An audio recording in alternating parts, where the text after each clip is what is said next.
Next తో IT job పక్కా 5 lakhs challenge program లో చేరండి. కేవలం 100 రోజుల్లో జాబ్ తెచ్చుకోండి.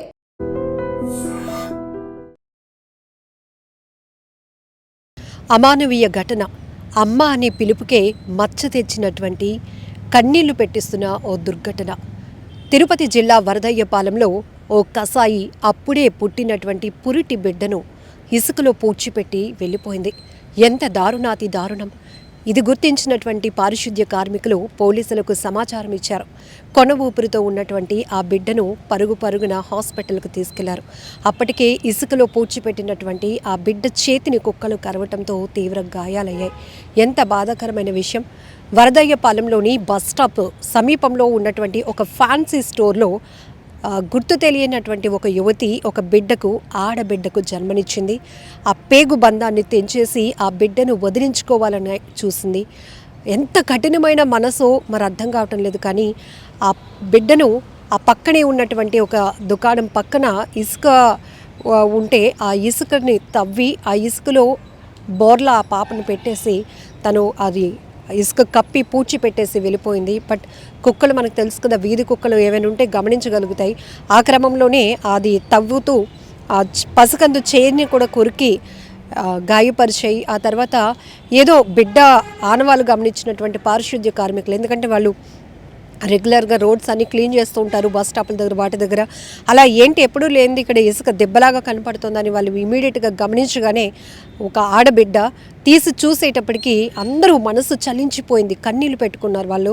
ఆ బిడ్డ కొన ఊపిరితో ఉంది, బతికే ఆశలు ఉంటాయి అని చెప్పేసి వాళ్ళు పరుగున ఒకరేమో పోలీసులకు సమాచారం ఇస్తే మరొక ఇద్దరు ముగ్గురు కలిసి హాస్పిటల్కు ఇమీడియట్గా పాపని తీసుకువెళ్ళడం జరిగింది. ఎంత దారుణాతి దారుణం! నిజంగా అమ్మ అనే పిలుపు ఎంతో అద్భుతమైంది అంటారు. ఈ ప్రపంచంలో ప్రతి పిల్లలకి కూడా అమ్మ నాన్న వీరిద్దరే దేవుళ్ళు. ఎందుకంటే వాళ్ళకి మిగతా ఎవరు తెలీదు. ప్రపంచాన్ని పరిచయం చేయాల్సింది కూడా అమ్మే. అలాంటిది ఒక బిడ్డకి జన్మనిచ్చి ఆ బిడ్డ లోకాన్ని చూసేటటువంటి క్రమంలో ఇక ఆ బిడ్డకి జన్మ లేకుండా చేయాలనేటటువంటి ఆలోచన ఈ దుర్మార్గురాలకి ఎందుకు వచ్చిందో తెలీదు. ఎక్కువ శాతం వివాహేతర సంబంధాలు కావచ్చు, పెళ్లి కాకుండానే ఈ తరహా వ్యవహారాలకు వెళ్తున్నారు, గర్భవతులు అవుతున్నారు. ఆ తర్వాత ఇలానే బిడ్డల్ని ఎవరు చూడకుండా కని రోడ్డు మీద పడేయడమో, కుక్కల పాలు చేయటమో, చెత్తబుట్టల్లో పడేయటమో, కాలువల్లో పడేయటమో, అలా వదిలించుకునే ప్రయత్నాలు చేస్తున్నారు. కొన్ని ఘటనలు మరీ ఘోరం. ఎందుకంటే వాళ్ళు బొడ్డు పేగు కూడా తెంపకుండానే పసిపిల్లల్ని అలా నిర్దాక్షిణ్యంగా వాళ్ళ ప్రాణాలు తీయాలి అనుకోవటం, అక్కడ ఆ బంధాన్ని వదిలించుకొని వెళ్ళిపోవాలి అనుకోవటం ఎంత దుర్మార్గమైన విషయం. సో అక్కడైతే బస్ స్టాప్ పక్కన ఒక దుకాణంలో ఇదంతా కూడా జరిగిన వ్యవహారం తెలుసు కాబట్టి పోలీసులు ఇమీడియట్గా కేసు విచారణ కొనసాగిస్తున్నారు. గుర్తు తెలియలేనటువంటి ఆ యువతి ఎవరు అనే పనిలో కూడా పోలీసులు ఉన్నారు. ప్రస్తుతానికైతే పాపకి మెరుగైన ట్రీట్మెంట్ అయితే అందుతోంది. చాలా దారుణాతి దారుణం.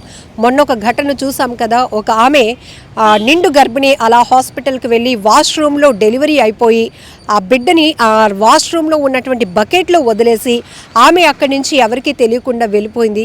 ఎందుకు ఇలా ప్రెగ్నెంట్లు అవ్వటం ఏంటి? పిల్లలు పుట్టిన తర్వాత పేగు బంధాన్ని తెంచేసుకొని ఆ పిల్లల్ని ఎక్కడ పడితే అక్కడ వదిలేసి చంపేయాలనుకోవడం, వదిలించుకోవాలి అనుకోవడం ఎంత దారుణమైన ఘటనలు.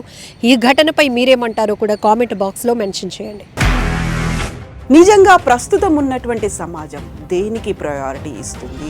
ఆర్థిక సంబంధాల చుట్టూ మాత్రమే తిరుగుతుంది. మళ్ళీ ఎన్నికలంగానే చాలా విరక్తి కలుగుతున్నాం. మంచి అనిపిస్తుంది కదా, లేడీస్ కూడా ఛాలెంజింగ్ జాబ్స్ చేసినప్పుడు చాలా బాగుంటది. ట్రాఫిక్ అసిస్టెంట్స్ గా నియమించిన ట్రాన్స్జెండర్స్ అందరితో సాల్యూట్ చేయించుకుంటున్నారు. ఫుడ్ డెలివరీ ఇవ్వటానికి వెళ్ళినటువంటి డెలివరీ బాయ్ అనిల్ పై కళ్ళ ముందు